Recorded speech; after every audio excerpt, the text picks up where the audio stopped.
আসলে আমরা জমি ক্রয় করার সময় জানি না যে আসলে কি, কি দেখে আমাদের জমি ক্রয় করা উচিত।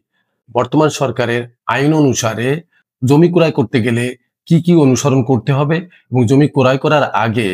এই যে বিষয়গুলো না দেখলে ভবিষ্যতে আমরা প্রতারণার শিকার হতে পারি, সেই সব বিষয় নিয়ে এখনই আপনাদের সাথে কথা বলব। সেটা হলো সর্বপ্রথম জমি ক্রয় করার সময় আমাদেরকে দেখতে হবে যে জমিটা আমরা ক্রয় করতে যাচ্ছি, সেই জমিটা আসলে যে ভদ্রলোকের কাছ থেকে ক্রয় করছি তার নামে খাজনা খারিজ আপ টু ডেট করা আছে কিনা, সিএস, এসএ, আরএস, বিআরএস তার ধারাবাহিকতা ঠিক আছে কিনা, সরকারি বর্তমানে যে আইন করছে সেই আইন অনুসারে ঠিক আছে কিনা, বর্তমানে যে সরকারি ওয়েবসাইটে যেটা ব্যাখ্যা দিয়েছে সেই ব্যাখ্যাটা ঠিক আছে কিনা, ই নামজারি করছে সে ই নামজারি করে বর্তমানে